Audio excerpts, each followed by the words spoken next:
Hello students, आज का हमारा टॉपिक है मोटिवेशन, मीनिंग एंड इम्पोर्टेंस। किसी भी मैनेजर का महत्वपूर्ण कार्य क्या होता है?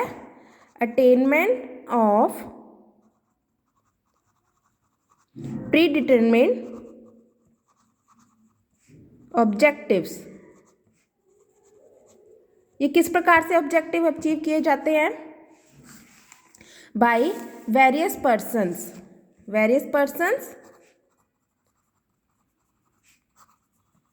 इनकी हेल्प से। ये वेरियस पर्सन्स का यहाँ पे क्या मतलब है? हमारा ह्यूमन फैक्टर। तो जो ह्यूमन फैक्टर्स हैं किसी भी ऑर्गेनाइजेशन के लिए बहुत इंपॉर्टेंट होते हैं, क्योंकि इन्हीं पे डिपेंड करती है हमारी नॉन ह्यूमन फैक्टर्स की एफिशिएंसी। तो ह्यूमन फैक्टर के द्वारा ही हमारे non human factors, that is machine, material,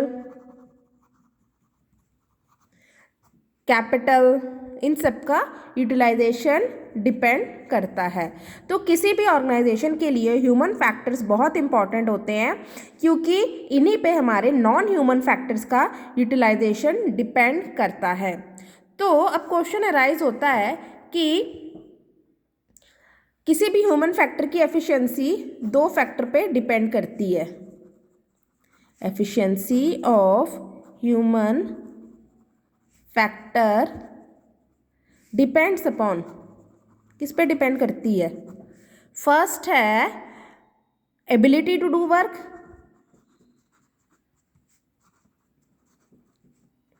और सेकंड है विलिंगनेस टू डू वर्क। तो ये जो फर्स्ट वन है ये कैसे एक्वायर की जा सकती है? Bye education. ठीक है, एजुकेशन और ट्रेनिंग के द्वारा इसको एक्वायर की जा सकती है। बट जो सेकंड फैक्टर है ये किसके द्वारा क्रिएट किया जाता है? By motivation. तो अब हमें ये पता चल गया है कि किसी भी ह्यूमन फैक्टर की एफिशिएंसी किस पे डिपेंड करती है? दो फैक्टर्स पे, ability to do work and willingness to do work. Ability तो हम कैसे एक्वायर कर सकते हैं? Through education and training. But willingness कहाँ से लाएंगे? विलिंगनेस के लिए ज़रूरी है कि हमें उन्हें मोटिवेट करें। फॉर एग्ज़ाम्पल, हम किसी व्यक्ति को ऑर्गेनाइजेशन में अपॉइंट करते हैं, ठीक है, अच्छी क्वालिफिकेशन है उसकी, बट वो अपने 100% एफिशिएंसी नहीं दे रहा। 100% एफिशिएंसी नहीं दे रहा है, तो कैसे उसकी 100% एफिशिएंसी हम अचीव करें? कैसे उससे 100% एफिशिएंसी के साथ काम कराएं? तो इसके लिए हमें क्या करना पड़ेगा? इसके लिए हमें उसको मोटिवेट करना होगा। तो मोटिवेशन के द्वारा ही हम उस व्यक्ति की एफिशिएंसी को प्रॉपरली यूटिलाइज कर सकते हैं। Now we can see a chart. इस चार्ट में देखिए, efficiency of a person depends upon, किस पे डिपेंड करती है? Ability to do a certain work और the willingness to do the work. Ability कैसे क्रिएट होती है? एजुकेशन और ट्रेनिंग के द्वारा। जबकि मोटिवेशन, ये जो विलिंगनेस है, कैसे क्रिएट होती है? Through motivation. मोटिवेट कैसे करेंगे एक व्यक्ति को? पर्सन टू पर्सन ये डिपेंड करता है। कोई व्यक्ति मॉनेटरी इंसेंटिव से मोटिवेट होता है, कोई व्यक्ति नॉन मॉनेटरी इंसेंटिव से मोटिवेट होता है। मॉनेटरी इंसेंटिव क्या होते हैं? जैसे पे, अलाउंसेस, जो कि मॉनेटरी टर्म्स में मेजर किए जाते हैं। Productivity linked with wage incentive, अगर ज़्यादा प्रोडक्टिविटी करोगे तो आपको ज़्यादा वेजेस मिलेंगे। Then bonus, profit sharing, co partnership, stock वगैरह, रिटायरमेंट बेनिफिट्स, रिटायरमेंट के टाइम पे जो बेनिफिट्स मिलते हैं, देन परक्विजिट्स, ये सारे हमारे मॉनेटरी टर्म्स में मेजर होते हैं। नॉन मॉनेटरी इंसेंटिव्स में क्या आते हैं? जैसे कि स्टेटस हो गया, ऑर्गेनाइजेशनल क्लाइमेट। अगर अच्छा ऑर्गेनाइजेशनल क्लाइमेट होगा तो व्यक्ति वैसे ही बहुत ज़्यादा मोटिवेट होंगे काम करने के लिए। Career advancement opportunity, job enrichment, employ recognition program, job security, employees participation, employee empowerment. Though these are not related with monetary terms, but these are very important for any person. After a certain level, monetary incentive does not inspire, motivate a person, but these non-monetary incentives motivates a person. Now the next is definition of motivation. कई scholars ने कई अलग अलग definitions दी है to motivate on motivation. सबसे पहली definition है according to Koontz and O'Donnell, to motivate is to induce people to act in a desired manner. According to W.G. Scott, motivation means a process of stimulating people to action to accomplish desired goal. तो दोनों ही definition बताती है कि motivation is a process which stimulates people to work. तो motivation एक ऐसा process है जिसके द्वारा लोगों को काम करने के लिए इंड्यूस किया जाता है। वैसे तो देखिए किसी भी ऑर्गेनाइजेशन का ऑब्जेक्टिव अचीव किया जा सकता है through utilization of resources, but resources का प्रॉपर यूटिलाइजेशन किस पे डिपेंड करता है? ऑर्गेनाइजेशन के ह्यूमन फैक्टर्स में। और ये ह्यूमन फैक्टर्स जब तक फुली मोटिवेटेड नहीं होंगे ये अपना मैक्सिमम नहीं देंगे, मैक्सिमम एफिशिएंसी से काम नहीं करेंगे और हम अपने रिसोर्सेज का फुल यूटिलाइजेशन नहीं कर पाएंगे। तो किसी भी ऑर्गेनाइजेशन के लिए motivation is very important so that the employees of our organization work with full efficiency.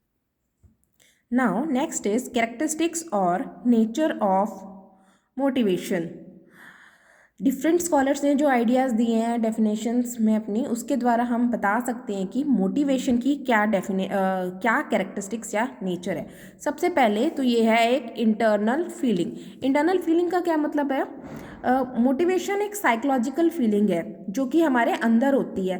पहले हम इंस्पायर होते हैं, हमें किसी चीज़ की इच्छा जागृत होती है हमारे अंदर, जिसके द्वारा हमारा बिहेवियर अफेक्टेड होता है और इस प्रकार से हम उस अपनी इच्छा को पूरा करने के लिए एफर्ट्स करते हैं।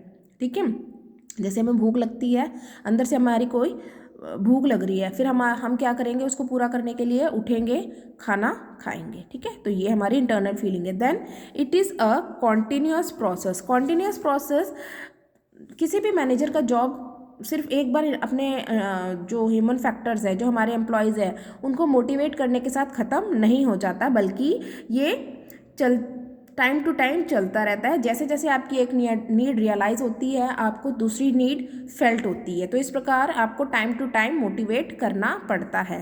Then each person has different motivational factor. हर व्यक्ति की एस्पिरेशन डिफरेंट होती है और उसी के अनुसार हम उनको मोटिवेट करते हैं।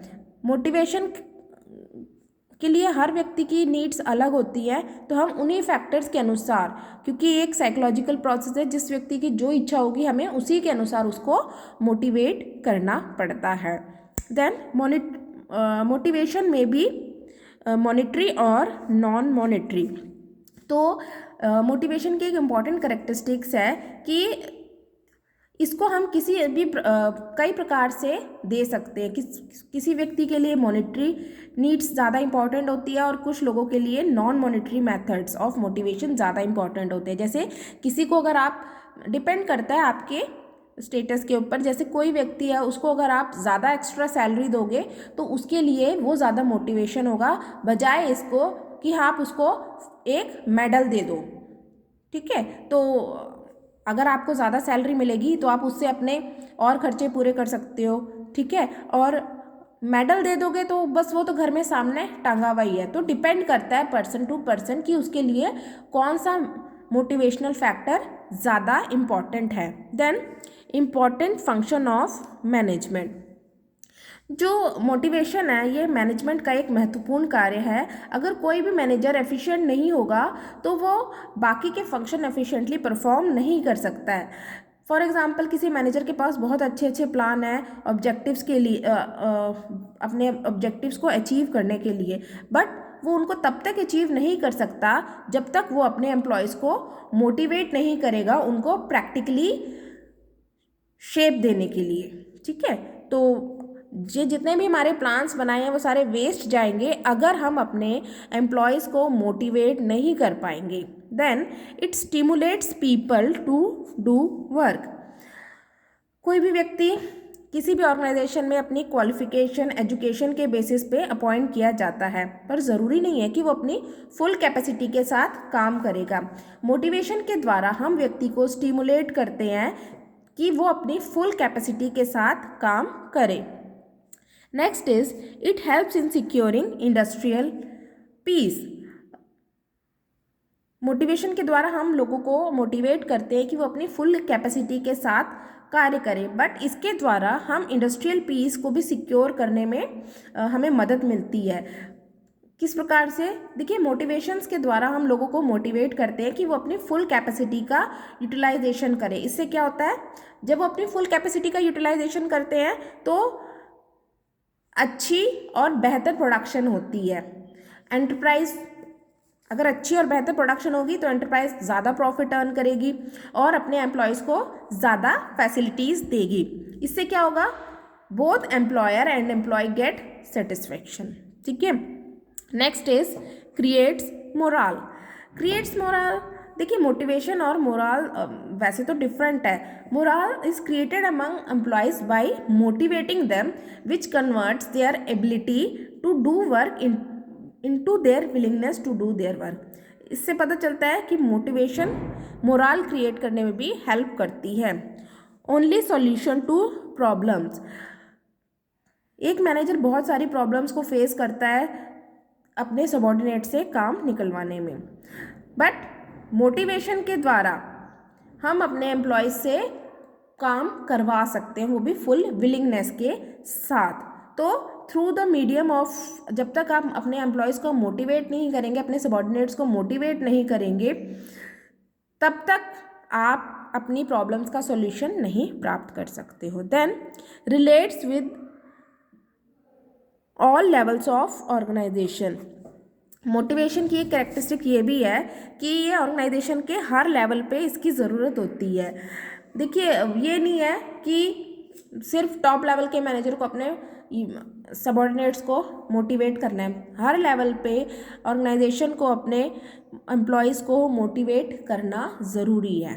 Next is relates with human factors of organization. तो motivation is related with human factors of production, क्योंकि motivation of human factors automatically leads to the efficient utilization of others non-human factors. So motivation helps in effective utilization of our both human and non-human factors. Significance or advantages or importance of motivation. Motivation is an important factor in determining the efficiency of an organization. इसके द्वारा व्यक्तियों के अंदर desire bond की जाती है to achieve successfully the objective of enterprise. एक किसी ऑर्गेनाइजेशन के पास बेस्ट मटेरियल है, बेस्ट मशीन है और अदर्स मीन्स ऑफ प्रोडक्शन है, बट ये सारे रिसोर्सेज मीनिंगलेस है जब तक कि ये ह्यूमन रिसोर्सेज के द्वारा इनका फुल यूटिलाइजेशन ना किया जाए। और ये इनका फुल यूटिलाइजेशन कैसे होगा, जब तक कि हमारे ह्यूमन फैक्टर्स फुली मोटिवेटेड नहीं होंगे। एक टाइम वो भी था जब ह्यूमन रिसोर्सेज को इतना इंपॉर्टेंट फैक्टर्स नहीं ट्रीट किया जाता था, उन्हें नॉन ह्यूमन फैक्टर की तरह, नॉन ह्यूमन रिसोर्सेज की तरह ही ट्रीट किया जाता था। बट अब ये कॉन्सेप्ट पुराना हो गया है, नए कॉन्सेप्ट कॉम्पिटिटिव एज का कॉन्सेप्ट है और इसमें ह्यूमन फैक्टर्स बहुत इम्पॉर्टेंट है किसी भी ऑर्गेनाइजेशन के लिए। तो इसी चीज़ को ध्यान में रखते हुए इम्पॉर्टेंस और नीड और एडवांटेजेस ऑफ मोटिवेशन हमें बताए गए हैं। सबसे पहले हाई लेवल ऑफ परफॉर्मेंस। किसी भी ऑर्गेनाइजेशन की ह्यूमन फैक्टर्स जो होते हैं बहुत इम्पॉर्टेंट होते हैं। मोटिवेटेड एम्प्लॉयज़ की एफिशिएंसी नॉन मोटिवेटेड एम्प्लॉयज़ के मुकाबले ज़्यादा होती है। अगर हम ज़्यादा लेवल ऑफ एफिशिएंसी अचीव करना चाहते हैं, परफॉर्मेंस अचीव करना चाहते हैं, तो इसके लिए हमें मोटिवेशन की ज़रूरत पड़ेगी। मोटिवेशन के द्वारा हम अपने एम्प्लॉयज़ को मोटिवेट करेंगे और वो हाई परफॉर्मेंस के साथ कार्य करेंगे। Then low employ turnover and absenteeism. किसी भी ऑर्गेनाइजेशन की गुडविल एडवर्सली अफेक्ट होती है अगर वहाँ पे एम्प्लॉयज़ का हाई लेवल ऑफ टर्नओवर हो या फिर एब्सेंटिज्म हो। इससे मैनेजर्स के लिए भी कई प्रकार की प्रॉब्लम्स क्रिएट होती है। जैसे कि टाइम बार बार नए एम्प्लॉयज़ को अपॉइंट करना, उनको दोबारा से ट्रेनिंग देना, ठीक है। इन सब से क्या होता है, हमारे रिसोर्सेज की भी वेस्टेज होती है और टाइम की भी वेस्टेज होती है। तो आज के कॉम्पिटिटिव एज में वेस्टेज ऑफ टाइम और मनी कोई भी ऑर्गेनाइजेशन फेस नहीं करना चाहेगी। तो मोटिवेशन ही है जिसके द्वारा हम इन परेशानियों से छुटकारा पा सकते हैं। मोटिवेटेड जो पीपल होते हैं वो लंबे समय तक ऑर्गेनाइजेशन में कार्य करते हैं और उनका एब्सेंटिज्म का रेट भी इसी वजह से लो होता है। Then easy acceptance of organizational changes. देखिए चेंजेस, आजकल जो टेक्नोलॉजी है वो कॉन्टीन्यूसली चेंज होती रहती है। Technical changes, method of work, performance से कॉन्टीन्यूसली चेंज होते हैं। जनरली कोई किसी भी ऑर्गेनाइजेशन के एम्प्लॉयज़ इनको जल्दी एक्सेप्ट नहीं करते हैं क्योंकि वो उसके साथ एकस्टम नहीं होते हैं। बट चेंजेस ज़रूरी हैं क्योंकि नीड ऑफ टाइम। तो इन चेंजेस को हम तभी लोगों अपने एम्प्लॉयज़ के द्वारा एक्सेप्ट करा सकते हैं अगर वो मोटिवेटेड होंगे। जो मोटिवेटेड व्यक्ति होते हैं वो इजीली चेंजेस को एक्सेप्ट करते हैं और अपना काम बेहतर तरीके से परफॉर्म करते हैं। Sweet relation between owners and employees. High level of motivation के द्वारा एम्प्लॉयर्स और एम्प्लॉयज़ के बीच में गुड रिलेशन क्रिएट किए जा सकते हैं। मोटिवेशन के द्वारा हम लोगों को इंस्पायर करते हैं कि वो अपनी फुल एंथुसिज्म के साथ कार्य करें और इससे क्या होता है, वो अच्छे से अपना कार्य करते हैं, टाइम टू काम करते हैं, बेहतर प्रोडक्शन करते हैं। मैनेजमेंट क्या चाहती है, ओनर्स क्या चाहते हैं कि उनके रिसोर्सेज का फुल यूटिलाइजेशन हो। तो मोटिवेशन के द्वारा दोनों के बीच में जो दोनों की डिज़ायर है वो पूरी होती है, तो इस वजह से उनके बीच में स्वीट रिलेशन क्रिएट होते हैं। Then good image of organization, जहाँ पे एम्प्लॉयज़ मोटिवेटेड होते हैं थ्रू प्रॉपर मेथड, उनके नीड्स को हम टाइम टू टाइम सेटिस्फाई करते हैं, तो उससे ऑर्गेनाइजेशन की एक अच्छी इमेज क्रिएट होती है in the mind of public. Qualified employees get preference to getting appointment in such organization. जो क्वालिफाइड व्यक्ति होते हैं वो हर ऐसी ऑर्गेनाइजेशन में जाना चाहते हैं जिसकी गुडविल अच्छी हो, इमेज अच्छी हो पब्लिक में। तो इससे हमारा मैनेजमेंट का जो रिक्रूटमेंट वगैरह का कार्य है वो भी आसानी से हो जाता है। Then increase in morale. High level of motivation increases the morale of employees and they face challenges, and in case of need they are not afraid of taking bold decision. Proper use of human resources is possible.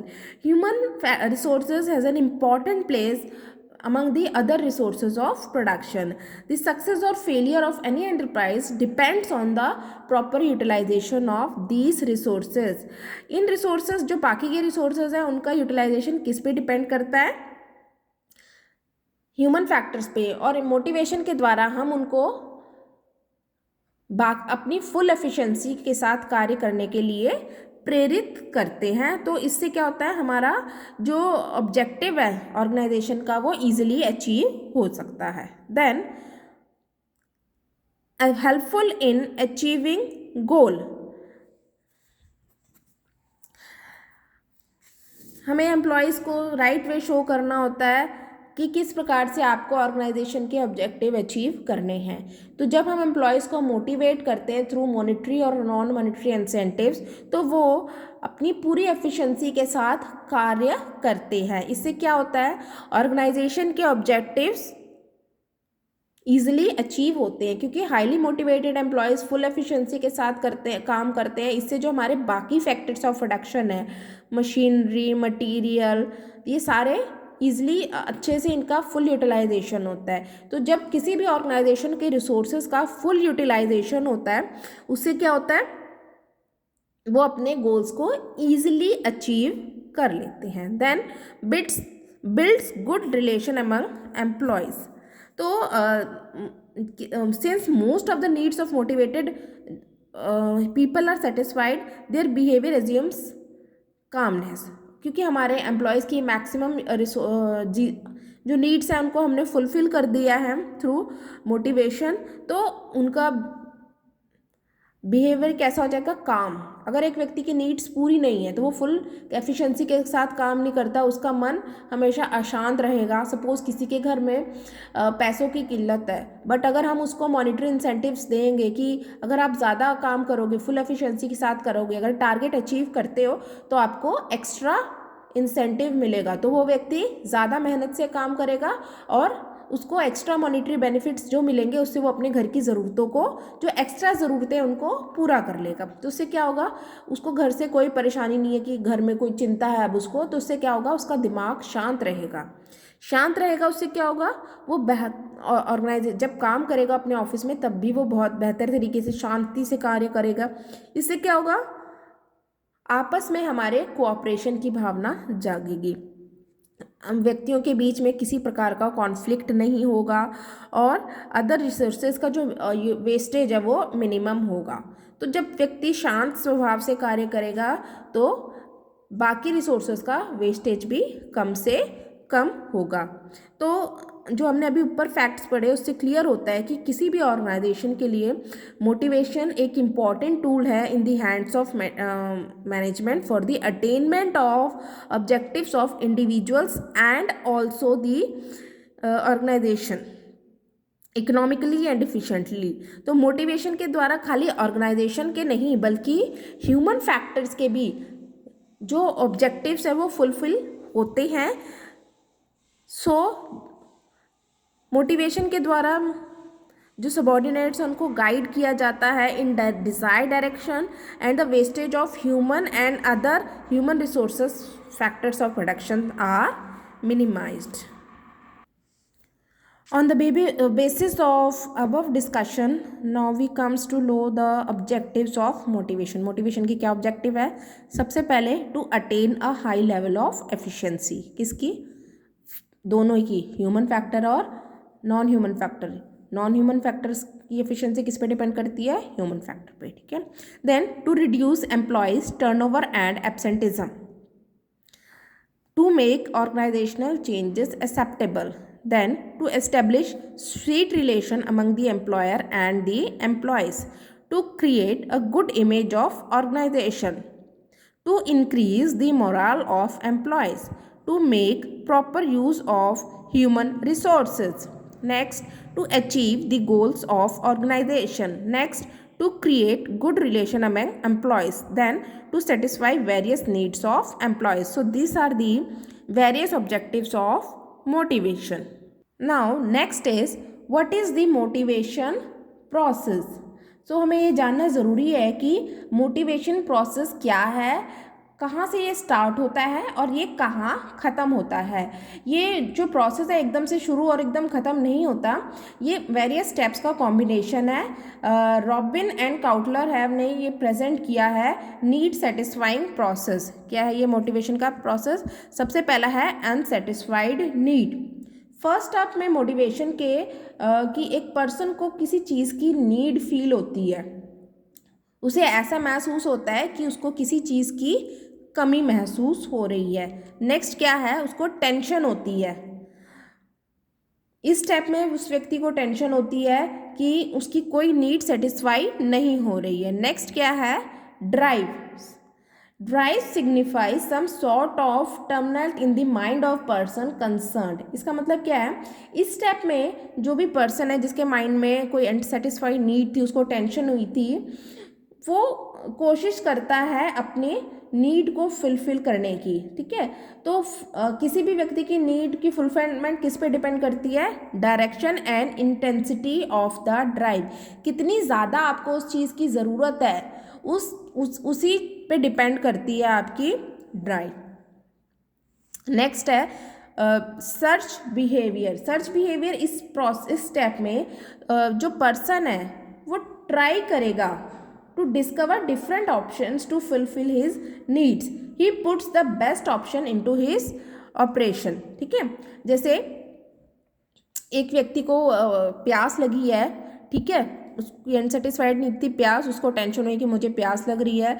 Drive कि किस प्रकार से वो प्यास बुझा सकता है, ठीक है, कई सारे ऑप्शन है, ठीक है, सामने पानी है उसको भी पी सकता है, बाहर सामने शॉप है उससे भी पानी खरीद के पी सकता है, तो उसको सबसे बेस्ट ऑप्शन क्या है उसके लिए, जो सामने पानी का ग्लास पड़ा है वो उठा के पी लेगा, तो सर्च बिहेवियर। तो इसके बाद वो उसकी नीड सेटिस्फाई हो जाएगी। ठीक है, अब क्या होगा, रिडक्शन ऑफ टेंशन। जो भी पर्सन कंसर्न था, जब उसकी नीड सेटिस्फाई हो जाएगी उसकी टेंशन खत्म हो जाएगी। ठीक है, तो इस प्रकार से रिडक्शन ऑफ टेंशन के साथ ये मोटिवेशन का प्रोसेस फिनिश होता है। ठीक है, तो कंक्लूजन है कि the motivation process shows that when a person gives a good work performance, there is some lurking in the background and which is continuously exerting pressure on him, therefore need continuously motivates a person। जैसे किसी व्यक्ति को अगर पहले भूख लगी थी, पहले प्यास लगी थी, उसकी प्यास बुझ गई, नीड खत्म हो गई, वो नीड खत्म हो गई, बट नाउ अब उसको क्या चीज़ की ज़रूरत है, अब उसको भूख महसूस हो रही है। अब वो भूख महसूस हो रही है, फिर वो दोबारा प्रोसेस शुरू होगा कि उसको भूख लग रही है, उसको टेंशन हुई, खाना खाने की इच्छा उसके मन में जागृत हुई, वो ऑप्शन ढूंढेगा कैसे वो अपनी भूख को मिटा सकता है। ठीक है, खुद भी खाना बना सकता है, बाज़ार से भी जाके खा सकता है। ठीक है, जो उसको ऑप्शन ठीक लगेगा उस टाइम, अगर ज़्यादा भूख है तो वहीं पे अपना बना लेगा। तो डिपेंड्स अपॉन किस प्रकार से अपनी नीड को वो सेटिस्फाई करता है, और जैसे ही उसकी भूख शांत होगी उसकी टेंशन भी रिड्यूस हो जाएगी। तो ये है मोटिवेशन का प्रोसेस। आज हमने क्या क्या किया, आज हमने किया है सबसे पहले तो motivation motivation is an important factor for the attainment of pre determined objectives. ठीक है, और किस प्रकार से प्री डिटरमिन्ड ऑब्जेक्टिव को हम अचीव कर सकते हैं, बाय ह्यूमन फैक्टर, और ह्यूमन फैक्टर पे ही डिपेंड करता है हमारे नॉन ह्यूमन फैक्टर्स का यूटिलाइजेशन। नॉन ह्यूमन फैक्टर्स कौन से हैं, मशीन, मटेरियल, फैक्टर्स और प्रोडक्शन। ठीक है, तो इन सब पे डिपेंड करती है हमारी ह्यूमन फैक्टर्स की एफिशिएंसी पर डिपेंड करता है नॉन ह्यूमन फैक्टर्स की एफिशिएंसी। ठीक है, तो हम किसी मोटिवेशन के द्वारा हम जो व्यक्ति की विलिंगनेस है, एबिलिटी तो हम एजुकेशन के द्वारा एक्वायर कर लेते हैं, बट विलिंगनेस किसके द्वारा एक्वायर की जाती है, मोटिवेशन के द्वारा। So motivation is an important factor for any organisation. ठीक है, for the achievement of predetermined objectives.